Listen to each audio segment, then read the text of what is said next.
அனைத்து நண்பர்களுக்கும் வணக்கம். உங்கள் ஆல் இன் ஒன் நந்தினி பேசுகிறேன்.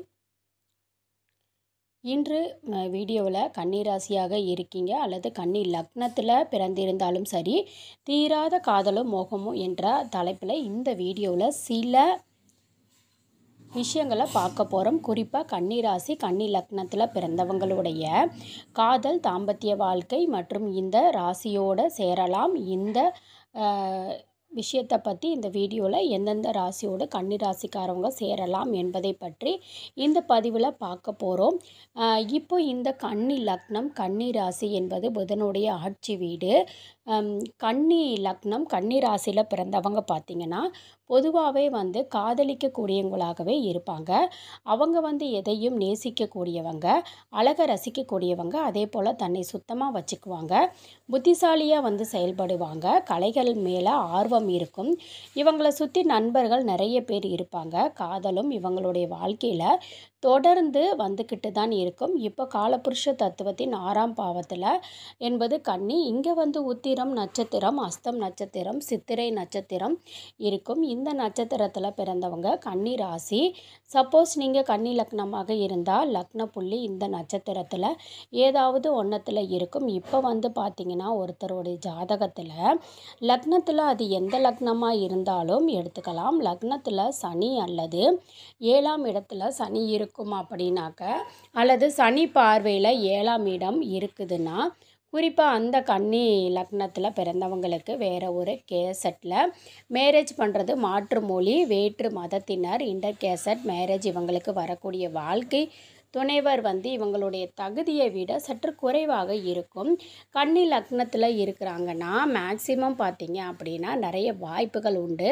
இப்போ காதல் இந்த கன்னி லக்னத்தில் பிறந்தவங்களுக்கு அல்லது கன்னிராசியில் நீங்கள் பிறந்தீங்கன்னாக்க உங்களுடைய காதல் எல்லாம் சக்ஸஸ் ஆகுமா? காதல் வருது சக்ஸஸ் ஆகுமா? சக்ஸஸ் ஆன பின்னாடி காதல் இருக்குமா? அப்படின்னாக்கா ஒரு பொது பலன் சொல்லணும்னா, இந்த லக்னத்தில் அதிபதியாக வரக்கூடிய சனி சப்போஸ் 5ஆம் இடத்துல சனி இருந்துச்சுன்னா அவங்களுக்கு காதல் சக்ஸஸ் ஆகிறதுக்குள்ள கன்னி ராசிக்கு பொதுவாகவே அவங்களுக்கு ஒரு தீரா காதல் இருக்கும். அப்படின்னா என்னென்னா, அவங்க எதிர்பார்த்த லவ் அப்படிங்கிறது கிடைக்கிறதில்ல. வாழ்க்கை துணைவரை நிறைய பார்த்துக்குவாங்க. வாழ்க்கை துணை மேலே நிறைய அன்பு வைப்பாங்க. ஆனால் இவங்களுடைய பாயிண்ட் ஆஃப் வியூ வாழ்க்கை துணைவர் இவங்களை புரிந்து கொள்ளவில்லை, அல்லது வாழ்க்கை துணைவர் இவர் எதிர்பார்த்த அன்பை காட்டவில்லை என்ற நினைப்பு கன்னிராசி அல்லது கன்னி லக்னத்தில் பிறந்தவங்களுக்கு இருக்கும். அதனால தான் தீராத காதல் அப்படின்னு சொன்னது. இவங்களுக்கு அந்த காதல் வேட்கையும் சரி, அந்த உண்மையான அன்பும் என்பது சரியாக கிடைக்காதது தான் அவங்களுக்கு அது ஒரு குறைபாட்டோடவே இருக்கும். தேடுதல் என்பது தொடர்ந்து இருக்கும். இவருடைய வாழ்க்கையில் இது ஒரு பொது பலனாக தான் சொல்கிறேன். எக்ஸாம்பிளாக இருப்பாங்க. எப்போவுமே ஒரு 10% பேர் நான் ஆளை விட்டால் போதும், நான் பாட்டு வேலையை பண்ணிக்கிறேன், ஒரு பொண்ணை பார்த்து கல்யாணம் பண்ணிக்கிறேன், கிடக்கட்டும் வாழ்க்கை அப்படின்னு இருக்கிறவங்களும் இருக்கிறாங்க. நான் சொல்லக்கூடிய விஷயம் என்னென்னா, கன்னிராசி அல்லது கன்னி லக்னத்தில் பிறந்த ஒரு இயக்கங்கள் இருந்து கொண்டே இருக்கும். அது பார்த்திங்கன்னா ஒரு அன்பில் ஒரு பாசம், இல்லை ஒரு நேசிப்பு, இல்லை நம்மளை நேசிக்க கூடிய ஆள் இல்லை, நாம் நேசிக்கிறோம், நாம் அன்பை கொடுக்கிறோம் அப்படின்னு கன்னி இருக்கும். அதே போல் இவங்களும் விதிப்படி கர்மாவின்படி கன்னிராசி அல்லது கன்னி லக்னத்தில் பிறந்தவங்களுக்கு யார் மேலே அதிகமாக பாசம் வைக்கிறாங்களோ அவங்கக்கிட்ட இந்த அன்பு கிடைக்கிறதில்ல, அல்லது அவங்களால பாதிக்கப்படுறாங்க, அவங்கள விட்டு பிரிந்து இருக்கக்கூடிய சூழ்நிலை ஏற்படுது. அதனால் இவங்களுக்கு கர்மா விதி அந்த வகையிலும் இவங்க தேடக்கூடிய அந்த காதல் தீராத காதல் தீராமலேயே இருக்கும். 5ஆம் இடத்துல இருக்கும் குரு வக்கரமாக இருக்கும். அப்போ நீச்சம் மகரத்தில் குரு நீசம் வக்கரமான நீசபங்கம் இதே குரு தான் 7ஆம் இடத்துல வராரு. அப்போ 7க்குரியவர் 5ஆம் இடத்துக்கு இருந்தால் அது வக்கரமாக தோஷம். அப்போ காதல் சக்ஸஸ் ஆகும், கல்யாணம் ஆகும். ஆனால் கல்யாண வாழ்க்கையில் பிரச்சனைகளை உருவாகும். அதே போல் 9ஆம் பாவத்தும் நாம் பார்க்கணும். பாக்கியஸ்தானம் இந்த 7ஆம் பாவகம், 9ஆம் பாவகம், 12ஆம் பாவகம் இவங்க காதலிக்கிறாங்க, கல்யாணம் பண்ணுறாங்க அப்படின்னா பார்த்தீங்கன்னா வச்சுக்கோங்க, குரு இருக்குது அல்லது சுக்கிரன் வச்சுக்கலாம். சுக்கிரன் வந்து பாக்கியாதிபதி, 9ஆம் அதிபதி. இங்கே 5ஆம் இடத்துல இருக்குது. அவங்களுக்கு கல்யாணமே கூட ஆகிறதுக்கு வாய்ப்புகள் உண்டு. 9ஆம் இடத்துல சனி இருக்குது வச்சுக்கோங்களேன். 9ஆம் இடத்துல சனி இருந்து 5ஆம் இடத்துல சுக்கிரன் வந்து இருக்குதுன்னா பரிவர்த்தனை யோகம். இது அந்த வாழ்க்கையில் திருமண வாழ்க்கை நல்லா இருக்குமா அப்படின்னாக்கா மேக்சிமம் இந்த குரு கொட்டு 7ஆம் இடத்துக்கு வேறு சுப பார்வை இல்லாமல் இருந்தால் அவங்க லைஃப் ஓரளவுக்கு நல்லாயிருக்கும். 9ஆம் பாவாதிபதி பரிவர்த்தனை செய்யும்போது அவங்க லைஃப் ஓரளவுக்கு மேனேஜ் பண்ணுற அளவுக்கு போகும். அதே போல் 12ஆம் இடத்துல சூரியனோ செவ்வாயோ இருக்கக்கூடாது. லக்னமில் வச்சுக்குங்க. கன்னி லக்னத்துக்கு 12ல் சூரியன் ஆட்சி பெறுவார். ஏன்னா இங்கே வந்து சிம்மம் சூரியனோட வீடு. இந்த இடத்துல சூரியன் இருந்துட்டுச்சுன்னா ஆட்சி இப்போ சூரியன் இருந்துட்டாலும் தாம்பத்திய வாழ்க்கை இல்லாமல் தனித்தே இருக்கும். கல்யாணம் பண்ணி இருப்பாங்க. ஆனாலும் வாழ்க்கை துணை ஒரு பக்கமும் இவங்க ஒரு பக்கமும் வாழக்கூடிய சூழ்நிலை இருந்துக்கிட்டே இருக்கும். இவங்க தேடக்கூடிய அந்த காதல் கிடைக்காம தான் இருக்கும். மோகமும் கிடைக்காம தான் இருக்கும். தாம்பத்திய சுகமும் இல்லாமல் தான் இருக்கும். ஏன்னா 12ல் சூரியன் இருந்தாக செவ்வாய் இருந்ததாக மாதிரி தான் திருமண வாழ்க்கை ஆகிடும். பிரிய மாட்டாங்க. ஆனால் தொழில் காரணமாவது பிரிஞ்சு அந்த லவ் அண்டு அந்த தாம்பத்திய சுகம் என்பது கிடைக்காமலே இருக்கிற மாதிரி வாழ்க்கை போயிட்டே இருக்கும். அப்போ நம்ம ஒரு ஜாதகத்தில் திருமண பொருத்தம் பார்க்கும்போது 5ஆம் பாவகம், 7ஆம் பாவகம், 9ஆம் பாவகமும் 12ஆம் பாவகம் இந்த கிரகங்களும் கரெக்டாக இருக்கா, இந்த இடத்துல பாவ கிரகத்தோடு தொடர்புடையது இருக்கா தெரிந்து கொண்டு திருமண பொருத்தம் பார்க்குறது நல்லது. இதுதான் ஜாதகம் பார்க்கணும். வெறும் ராசி நட்சத்திரத்தில் மட்டுமே திருமண பொருத்தம் வந்து பார்க்கணும்னு சொன்னேன். அது வந்து பார்க்கணும். பொருத்த ரஜ்ஜு பொருத்தம், ராசி பொருத்தம், ராசி அதிபதி பொருத்தம், இதில் இருந்து ஒரு சில விஷயத்தை நம்ம தெரிஞ்சுக்கணும். பேசிக்காக அதாவது பொருத்தமாக இருக்குமா, இவங்க 2 பேருடைய மனசும் பொருந்துமா, ஈகோ வருமா, இல்லை ஏதாவது ஒரு பிரச்சனை வருகிறதா, இந்த ராசி பொறுத்தது ராசி அதிபதி பொருத்தம் வச்சு கண்டுபிடிக்கலாம். இந்த ரஜ்ஜு பொருத்தம் இருக்கிறத வச்சு மாங்கல்யம் நிலைக்குமா, காதல் சக்ஸஸ் ஆகுமா ஆகாதா அப்படின்னு ஒரு ஜெனரலாக சொல்கிறேங்க. அவங்களுடைய ஜாதகத்தில் இருக்கக்கூடிய அந்த பாவகத்தை பொறுத்து 5ஆம் அதிபதி எப்படி இருக்கிறாரு, 5ஆம் இடத்துல என்ன கிரகம் இருக்குது என்பதை பொறுத்து இப்போ வந்து கன்னி லக்னம், கன்னி ராசியில் பிறந்தவங்களுக்கு அதாவது பார்த்திங்கன்னா ஒரு பொதுவாகவே ஒரு சலனம் இருக்கும். எதிர்ப்பாளினர் மேலே ஒரு சலனம் இருந்து கொண்டே இருக்கும். மேரேஜ் பின்னாடி கூட அப்படி ஏற்படக்கூடிய வாய்ப்பு இவங்களுக்கு உண்டு. அதனால தான் நான் சொல்ல வரேன். இப்போ இந்த அப்படியே காதல் வருது பேசிகிட்டு இருக்காங்க, இவங்க நிறைய ஹெல்ப் பண்ணுறாங்க, நிறைய அன்பு காட்டுறாங்க அப்படின்னாக்கா தாம்பத்திய வாழ்க்கையில் சந்தோஷமாக இருக்கிறதுக்கான அப்படி ஒன்றும் கிடையாது தான் சொல்ல முடியும். அதாவது இவங்களுக்கு பொறுத்த வரைக்கும் ஒரு அளவான தாம்பத்தியம், ஒரு குறைபாடு தாம்பத்தியம் தான் இவங்களுக்கு கிடைக்கிது. அதுக்கு காரணம் ராசிக்கு 12 அல்லது லக்னத்துக்கு 12க்குரியவன் சூரியன், அதாவது சிம்மம். அதனால் அளவான காமம் அல்லது ஒரு ஆவரேஜுக்கு பிலோ ஆவரேஜ் கீழே தான் இவங்களுக்கு தாம்பத்திய வாழ்க்கையில் சந்தோஷமாக இருக்கிறதே. மேக்சிமம் கொஞ்சம் தனித்தே இருக்கிற மாதிரி இருப்பாங்க. சண்டையே போனால் கூட ஒரே வீட்டில் ஒரே ரூமில் இருப்பாங்க, ஒரே ஒன்றா இருக்க மாட்டாங்க. தொழில் விஷயத்தில் அதிக கான்சன்ட்ரேஷன் பண்ணிக்கிட்டு இருப்பாங்க. செய்யக்கூடிய இடம் வேறு இடமாக வேலை செய்வாங்க. கொஞ்சம் பிரிஞ்சு கூட இருப்பாங்க. அந்த மாதிரி தாம்பத்திய சுகமும் இருக்கிறதில்ல. அதே போல் இதில் வந்து பார்த்திங்கன்னா சப்போஸ் வந்து 12ஆம் பாவத்தில் சூரியன் இல்லை, செவ்வாய் இல்லை, அவங்க வந்து சுக்கிரன் இருக்குது அல்லது புதன் இருக்குது அல்லது ராகு இருக்குன்னா பிரச்சனை கிடையாது. அவங்களுக்கு அந்த தாம்பத்திய வாழ்க்கையில் கொஞ்சம் பெட்டராகவே இருப்பாங்க, ஃபீல் பண்ணுவாங்க. சரி, இங்கே சூரியன் இருந்து குருபார்வை இருந்தாலும் ஒன்றும் ப்ராப்ளம் இல்லை, ஒரு ஆவரேஜாக இருப்பாங்க. இந்த மாதிரி பார்த்திங்கன்னா ஒரு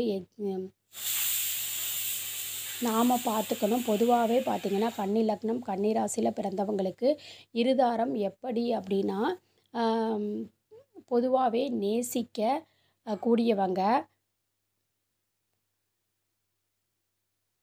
கற்பனைகள், கதைகள் இவங்கக்கிட்ட இருக்குது. இதே மாதிரி ஒரு காதல் வரணும், அந்த மாதிரி ஒரு பெண் அமையணும் அப்படின்னு, அல்லது அந்த மாதிரி ஒரு கணவர் அமையணும் எதிர்பார்க்கிறது. இவங்க ஏதாவது ஒரு வகையில் சாதிக்கணுங்கிறத திடீர்னு அவங்க விழுவாங்க. பட் அதோட பின்னாடி போகும்போது அதில் பாதிக்கப்படுவாங்க அப்படின்னு தான் முக்கியமாக சொல்ல வரேன். அடுத்தது இந்த கன்னிராசி பொறுத்த வரைக்கும் பிறந்தீங்க அப்படின்னா எந்த ராசியோட சேரலாம் அப்படின்னா, சேராத ராசியெல்லாம் சொல்லி இருக்கேன். இப்போ ராசி மட்டும் பார்த்தீங்கன்னா ரிஷப ராசி கிளியர் கட்டாக சேரலாம். பெஸ்ட்டு கன்னிராசின்னு ஒரு நிலம், ராசி ரிஷபராசியும் நிலம், ராசி அதிபதியும் புதன், ரிஷபத்துக்கு வந்து சுக்கிரனும் புதனும் நட்பு கிரகம். அதனால் ஒரு ஒற்றுமை இருக்கும், ஒருவருக்கு ஒருவர் விட்டு கொடுத்து போவாங்க, ஒரு அந்யோன்யம் இருக்கும், எதிர்பார்க்கிற அந்த காதலும் ஈர்ப்பும் ஓரளவுக்கு அது கிடைக்கும். இது வந்து ஒரு பொது பலனாக சொல்கிறேன். அடுத்தது மிதுனம் என்பது பார்த்திங்கன்னா புதன் தான் ஆட்சி வீடு, கன்னிக்கும் புதன் தான். அப்போ ராசி அதிபதி பொறுத்த மிதுனம் என்பது ஆனால் காற்று ராசி. இது கன்னி எப்படி வந்து நிலம் ராசி, இந்த தத்துவம் அதாவது நிலம் காற்று இது வந்து தத்துவத்தில் வேறுபடுறதுனால கொஞ்சம் மிஸ் அண்டர்ஸ்டாண்டிங்லாம் வரும். சப்போஸ் மிதுனத்தை கல்யாணம் பண்ணுறவங்க கன்னிராசிங்கன்னா ஒரு ஆவரேஜாக வந்து இருக்கும். வேறுபடுறதுனால கொஞ்சம் பார்த்திங்கன்னா மிஸ் அண்டர்ஸ்டாண்டிங் வந்துக்கிட்டே தான் இருக்கும். இதுக்கு ஜாதக பொருத்தம் அளவுக்கு பாதிப்பு இருக்காது. அடுத்தது கடகம் நீர் ராசி. அதே போல் கனி என்பது நிலம் ராசி. பொருத்தம் வந்தது அப்படின்னா பொருந்தும், அதாவது நிலம் ராசி நீர் ராசி இருக்கும். ஏற்கனவே சொல்லியிருக்கேன். அந்த வகையில் வந்து பார்த்திங்கன்னா கடகத்துக்கும் கன்னியையும், கன்னிக்கு வந்து கடகத்தையும் ஒரு ஈர்ப்பு இருக்கும், பார்த்தா செட் ஆகும். ஆனால் ஒரு ஹெல்த் இஷ்யூ ஏதாவது ஒரு காரணத்தினால தாம்பத்திய சுகம் பெருசாக இருக்காது, இருக்கிற மாதிரியான சூழ்நிலை அமையாது. ஆனால் பொருத்தம்னு பார்க்கும்போது பொருத்தம் இருக்கும், அதாவது தத்துவம் அடிப்படையில் பொருத்தம் இருக்கும். அதிபதி பொருத்தம் இல்லை, அதாவது கடகத்துக்கு சந்திரன், கன்னிக்கு புதன், புதனும் சந்திரன் ஆப்போசிட் கிரகங்கள். அப்போது அது சேர்க்கை வந்து சில இந்த மாதிரி வந்து இருக்கும். அடுத்தது சிம்மத்தை பொறுத்த வரைக்கும் பார்த்திங்கன்னா கன்னிக்கு வந்து தத்துவத்தின் அடிப்படையில் சிம்மம் வந்து நெருப்பு ராசி, கன்னி வந்து நிலம் ராசி. இந்த தத்துவத்தின் அடிப்படையில் டிஃப்ரெண்ட்டாக இருக்கும். அதிபதி பொருத்தம் இருக்கும். நட்பு தான், சூரியனும் புதனும் நட்பு கிரகம் வகையில் வந்து பார்த்திங்கன்னா ஒரு ஆவரேஜ் பொருத்தம் இருக்கும். நாம் எடுத்துக்கலாம், ஒரு ஆவரேஜ்னா பொருத்தம் இருக்கும். பிரச்சனை இல்லைன்னா சண்டை பிரிஞ்சிருக்கிற மாதிரி சூழ்நிலை எல்லாம் இருக்கும். கன்னிராசிக்காரவங்க கல்யாணம் பண்ணாங்கன்னா அவங்களுடைய டாமினேஷன் வந்து கோபம், டென்ஷன் இருக்கும். இருவருக்குமே கோபம், டென்ஷன், பிரிந்திருக்கக்கூடிய சூழ்நிலை எல்லாம் ஏற்படும். தாம்பத்திய வாழ்க்கையில் மகிழ்ச்சியற்ற சூழ்நிலையும் அவங்களுக்கு ஏற்படுது. தீராத மோகமும் தீராத காதலும் இருந்துக்கிட்டே இருக்கும். சிம்மராசி கல்யாணம் பண்ணும்போதே சப்போஸ் ஜாதகத்தில் பொருத்தமெல்லாம் கரெக்டாக இருக்கும், கிரகங்கள் எல்லாம் அப்படின்னா கன்சிடர் பண்ணலாம். இது நீங்கள் சப்போஸ் லவ் பண்ணுறதா இருந்தால், இல்லைன்னா பார்க்குறது கல்யாணம் பண்ணுறதா இருந்தால் அதை அவாய்ட் பண்ணலாம். துலாம் ராசியை பொறுத்த வரைக்கும் ராசி அதிபதி பொறுத்த வரைக்கும், ஏன்னா துலாம் வந்து சுக்கிரன், கன்னி வந்து புதன், சுக்கிரனும் புதனும் நட்பு கிரகம். அதே போல் இங்கே துலாம் பொறுத்த வரைக்கும் இது வந்து காற்று ராசி. அதே போல் இந்த கன்னி வந்து நிலம். அப்போ வந்து இதுவும் பார்த்திங்கன்னா தத்துவத்தின் அடிப்படையில் கொஞ்சம் டிஃப்ரெண்ட்டாக இருந்துக்கிட்டு இருக்கும். அப்போ ஆவரேஜான இதுதான். விருச்சிகம் என்பது நீர் ராசி. இது வந்து கன்னிராசி வந்து கன்னிராசி நிலம். இதுவும் பொருத்தமாகும். அதாவது தத்துவத்தின் அடிப்படையில் ஒரு ஈர்ப்பு இருக்கும். கல்யாணம் பண்ணிட்டா மிஸ் அண்டர்ஸ்டாண்டிங் நிறைய இருக்கும். கன்னியோட அதிபதி புதன், விருச்சிகத்தின் அதிபதி செவ்வாயும் புதனும் சேர்ந்தா இருக்கிற மாதிரி இருக்கும். நிறைய மிஸ் அண்டர்ஸ்டாண்டிங் வரும். ஒருத்தருக்கு ஒருத்தர் விட்டு கொடுக்காத சூழ்நிலைகள் இருக்கும். இதில் அதிகமாக பாதிக்கப்படுறது கன்னிராசியாக தான் இருப்பாங்க. விருச்சிகத்தை கல்யாணம் பண்ணும்போது ஒரு 7 வருஷம் கஷ்டப்பட்டு அப்படியே ஓட்டிட்டாங்கன்னா உங்களுக்கு ஒற்றுமை வரும். அப்போது மேட்ச் ஃபார் ஈச் அதர் அப்படிங்கிற லெவலுக்கு வாழ்வீங்க. அதுக்கு அடுத்தது தனுசு. இந்த தனுசு பார்த்திங்கன்னா செட் ஆகாது. ஏன்னா வந்து குரு அதோட நெருப்பு ராசி, அதிபதி பொருத்தமும் வரதில்லை, தத்துவத்தின் அடிப்படையில் பொருத்தம் வரதில்லை. ஈகோ நிறைய கிராஸ் ஆகிடும். தனுசு ராசியும் கன்னிராசியும் கல்யாணம் பண்ணிக்கிட்டாங்கன்னா நிறைய ஈகோ, பெரியவன், நீ பெரியவன், நான் பெரியவன் சண்டை போட்டுக்கிட்டே இருப்பாங்க. அவாய்ட் பண்ணுறது தான் நல்லது. மகரம் வந்து இவங்களுக்கு செட் ஆகும். நிலம் ராசி அதே போல் தண்ணி ராசி. நிலம் ராசி அப்போது வந்து மேட்ச் ஃபார் ஈச் அதர் அப்படின்னு சொல்லுவாங்க. விட்டு கொடுப்பாங்க. 2 பேருமே தொடர்ந்து வந்து மனசங்கடங்கள் எல்லாம் கூட நிறைய கூடவே ட்ராவல் பண்ணுவாங்க. இவங்களை பொறுத்தவரையிலும் கும்பராசியை பொறுத்தவரையிலும் பார்த்திங்கன்னா கண்டிப்பாக சஷ்டகம் இது காற்று ராசி. அதிபதி பொருத்தம் இருக்கும். சனி, புதன், நட்பு ஆனாலும் தத்துவத்தின் அடிப்படையில் ஆப்போசிட்டாக வரும் இல்லையா? அதாவது சப்போஸ் வந்து காதலிக்கிறீங்கன்னா ஜாதக பொருத்தம் இருக்கும் பட்சத்தில் நீங்கள் கன்சிடர் பண்ணலாம். இல்லைன்னா சண்டை வந்துக்கிட்டே இருக்கும். கும்பமும் கன்னியும் சேரும்போது அதே வந்து வந்து பார்த்தீங்க அப்படின்னா உங்களுக்கு கன்னியும் சிம்மமும் வந்து சக்ஸஸ் ஆகும். அதே மாதிரி தான் சண்டை சச்சரவும் வந்து உங்களுக்கு வந்துக்கிட்டே இருக்கும். பிடிவாதம் வந்து இருக்கும். அதுதான் பிரச்சனையாக இருக்கும். கும்பத்தை கல்யாணம் பண்ணும்போது மீனத்தை கல்யாணம் பண்ணலாமா? அதாவது நிறைய பேருக்கு கேள்வியே மீனம் கன்னி ராசி 2மே உபய ராசி. அதிபதி பொருத்தம் கிடையாது. குரு அதே போல் இங்கே புதன் கன்னிக்கு புதன் குரு வந்து மீனத்துக்கு ராசி அதிபதி பொருத்தம் கிடையாது. தத்துவத்தின்படி பொருத்தமும் இருக்குது. ஏன்னா மீனம் என்பது நீர் ராசி, கன்னி என்பது நிலம் ராசி. ஒன்றை ஒன்று ஈர்க்கும். அதன் அடிப்படையில் விஷயத்தில் பொருத்தம் இருக்குது. அதே போல் இங்கே சமசப்தபா அப்படிங்கிற மிஸ் அண்டர்ஸ்டாண்டிங் இருந்துக்கிட்டே இருக்கும். சண்டை வந்து இருந்துக்கிட்டே இருக்கும். இது ஒன்று தான் பிரச்சனை. கோபப்பட்டு சத்தம் போடுறாங்கன்னா 2 பேரும் ஈக்குவலாக சத்தம் போட்டு சண்டை போட்டுக்குவாங்க. ஒரே நேரத்தில் அன்பு காட்டுனா ஈக்குவலாக அன்பு காட்டுவாங்க. அப்போது சண்டை வந்தாலும் விட்டு கொடுக்காம இருப்பாங்க. அன்பு காரணமும் விட்டு கொடுக்காம இருப்பாங்க. இந்த ராசி அதனால வேண்டாம்னு சொல்கிறது. சப்போஸ் ஜாதகத்தில் எந்த பிரச்சனையும் இல்லை, பொருத்தம் இருக்குன்னா கன்சிடர் பண்ணலாம். பண்ணுறதா இருந்தால் மேச ராசி தவிர்க்கணும். இதுவும் வந்து அதிபதி பொருத்தம் வராது. இவங்க தத்துவத்தின் அடிப்படையில் மேசம் என்பது பார்த்திங்கன்னா நெருப்பு ராசி. அதே போல் தண்ணி நிலம் ராசி. இதுவும் மேட்ச் ஆகாது. திருமண பொருத்தத்தின் முன்னாடி நீங்கள் இதெல்லாம் பார்க்குறதுக்கு இந்த வீடியோ வந்து நம்ம எடுக்கிறது நல்லது. அதுவும் இல்லாமல் உங்களுடைய சுய ஜாதகத்தின்படி அதை வந்து செக் பண்ணி பார்த்துக்குங்க. ஒருவேளை நம்மக்கிட்ட நீங்கள் வந்து ஜாதகம் பார்க்கணுன்னு நினச்சிங்கன்னா இந்த வீடியோ ஆரம்பத்திலேயே வந்து மொபைல் நம்பர் கொடுத்துருக்கேன். அந்த மொபைல் நம்பருக்கு காண்டாக்ட் பண்ணி உங்களுக்கு ஜாதகம் பார்க்குறதுக்கான அப்பாயின்மெண்ட் டைம் வந்து வாங்கிக்கோங்க. அதுக்கான டீட்டெயில் வந்து நீங்கள் கால் பண்ணாலே சொல்லுவாங்க. இந்த வீடியோ பிடிச்சிருந்துச்சுன்னா வீடியோவை லைக் பண்ணிக்கோங்க. சேனலை சப்ஸ்கிரைப் பண்ணிக்கோங்க. உங்களோட ஃப்ரெண்ட்ஸ் அண்ட் ஃபேமிலிக்கும் ஷேர் பண்ணுங்கள். நன்றி.